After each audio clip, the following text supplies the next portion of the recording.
Bonjour et bienvenue sur ce podcast. Je m'appelle Aurélie Bérard, je suis entrepreneur et thérapeute holistique. Je suis aussi créatrice d'Elixir et fondatrice du programme Femmes Divines. J'aide les femmes à révéler leur propre lumière et à se reconnecter à leur essence profonde. Je les guide dans la transformation de leur monde intérieur pour vraiment incarner leur pleine puissance. On va aller libérer tout ce qui les alourdit pour qu'à leur tour, elles puissent se sentir à leur place et épanouies. Dans ce podcast, j'ai à cœur de te partager des sujets et enseignements autour du féminin sacré, des cycles lunaires, mais aussi des émotions et de la spiritualité pour t'éveiller consciemment à ta vraie nature, dans l'amour de soi, pour profiter de ton voyage ici sur Terre avec douceur, liberté et plaisir.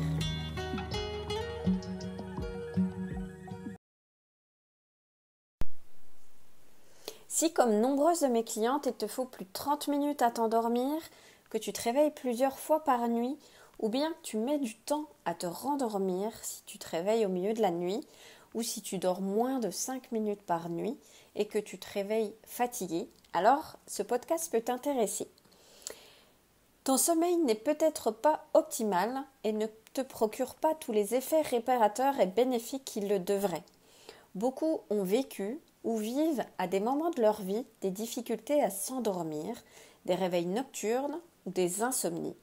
Le sommeil des Français semble ne pas être de très bonne qualité selon certaines études et il montre que 73% des Français déclarent se réveiller au moins une fois par nuit.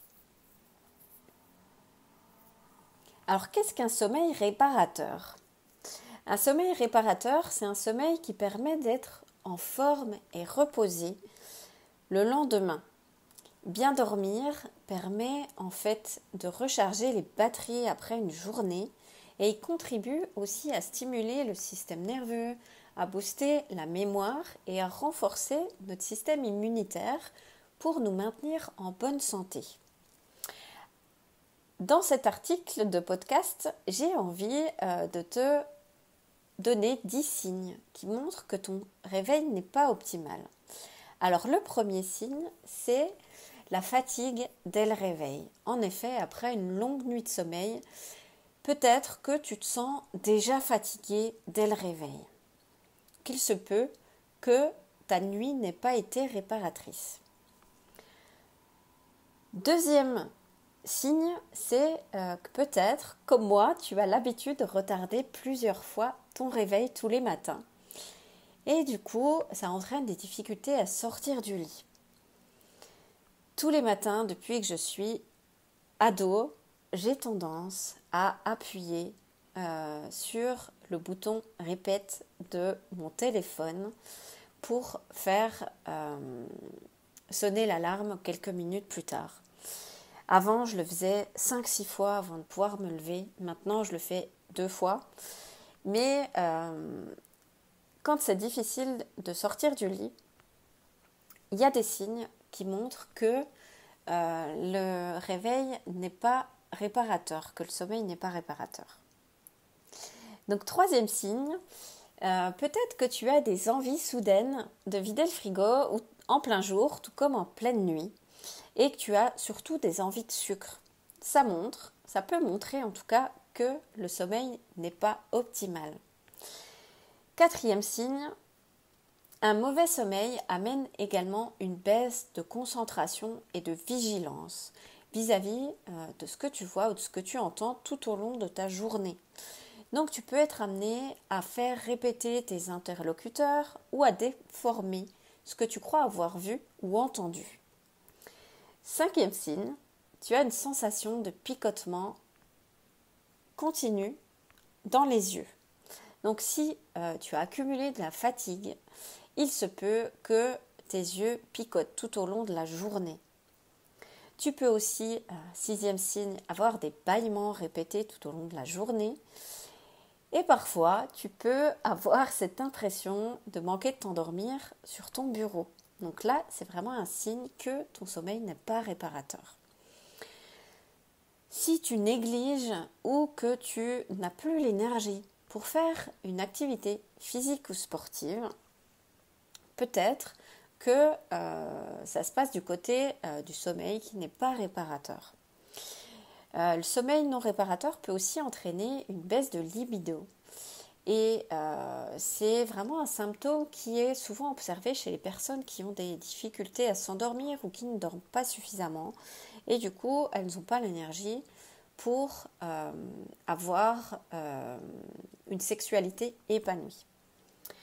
9e signe, c'est souvent chez les personnes qui n'ont pas toujours un bon sommeil, c'est qu'elles observent des raideurs au niveau de la nuque et au niveau du dos.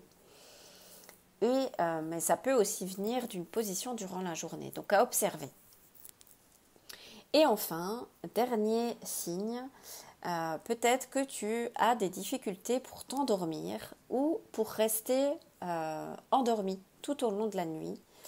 Et tu as vraiment cette difficulté.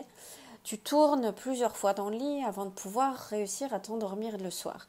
Donc peut-être que il y a des problématiques au niveau de la lumière bleue. Peut-être que tu as trop regardé les écrans avant de te coucher et du coup le cerveau il lui faut un petit peu un laps de temps avant de pouvoir se mettre en mode nuit. Donc si certains de ces signes te parlent, bien évidemment, peut-être que tu as un sommeil non réparateur et il y a des solutions qui peuvent être envisagées pour aider à favoriser un sommeil plus réparateur pour que le système immunitaire ne soit pas impacté. Alors, quels sont les conseils pour bien dormir ? Évidemment, cette liste n'est pas exhaustive et certains conseils peuvent peut-être t'aider à mieux dormir parce qu'une bonne journée commence la veille, réellement. Et au moment du coucher, il est important de soigner son endormissement. Donc, il faut savoir que la durée optimale d'une nuit de sommeil se situe entre 7 à 9 heures chez les adultes. Donc, si tu dors que 5 heures par nuit, cela manifeste une problématique de sommeil qui n'est pas réparateur. Donc, parmi les conseils pour bien dormir, c'est réussir à se coucher vers 22 heures parce que les heures avant minuit comptent double et ça permet d'équilibrer les heures de lever et de coucher et ton sommeil sera plus récupérateur en te couchant avant 22 heures ou à 22 heures maximum. Tu peux aussi créer une routine avant de t'endormir, par exemple prendre une douche chaude, boire une boisson chaude, une tisane, de camomille, de verveine par exemple.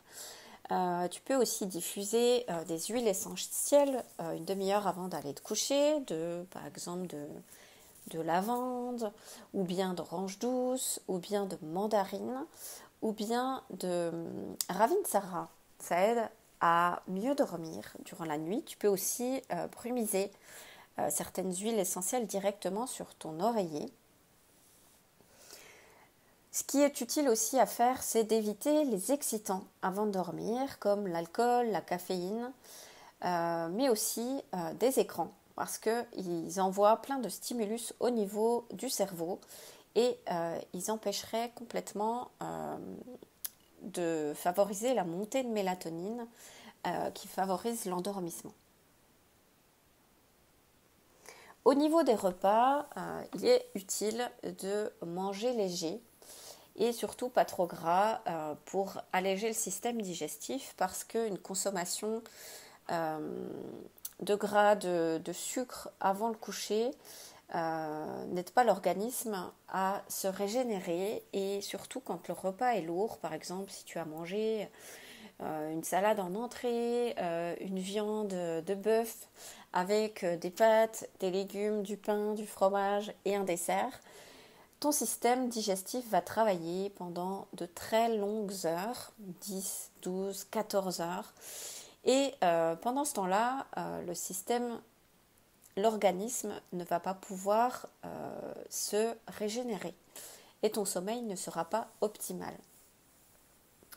En cas de difficulté d'endormissement ponctuel, tu peux aussi prendre des compléments alimentaires à base de mélatonine par exemple, ou à base de valériane. Ce sont des extraits de plantes qui permettent de favoriser l'endormissement et qui sont beaucoup plus naturels que des médicaments chimiques qui vont t'aider à dormir. Et ton sommeil sera beaucoup plus récupérateur. Si tu n'as pas l'intention de dormir, évite au maximum de passer du temps dans ton lit. Ensuite, évite aussi de faire une activité physique intense le soir avant de te coucher parce que du coup ça va exciter l'organisme et tu vas avoir des difficultés à t'endormir. Et puis, autre conseil utile, c'est de noter tout ce qui te traverse, tout ce qui te tracasse dans un petit carnet que tu peux laisser sur ta table de nuit pour éviter d'avoir à cogiter tout au long de la nuit. Tu peux aussi faire des exercices de méditation ou bien de cohérence cardiaque. Et puis, bon, bien évidemment, cette liste n'est pas exhaustive. Il existe une multitude de conseils pour favoriser un bon sommeil. Il existe aussi des élixirs pour favoriser un sommeil plus réparateur. Donc n'hésite pas à me demander conseil si tu as besoin d'autres informations sur le sujet. Je te souhaite une très belle journée et je te retrouve la semaine prochaine pour un nouveau podcast. À bientôt. Merci d'avoir écouté ce podcast et si le sujet de la spiritualité t'intéresse et que tu veux être informé des nouveaux épisodes, abonne-toi à ma chaîne YouTube Aurélie Bérard. Sur mon site internet pour plus d'infos aureliebérard.com. Au plaisir de te croiser.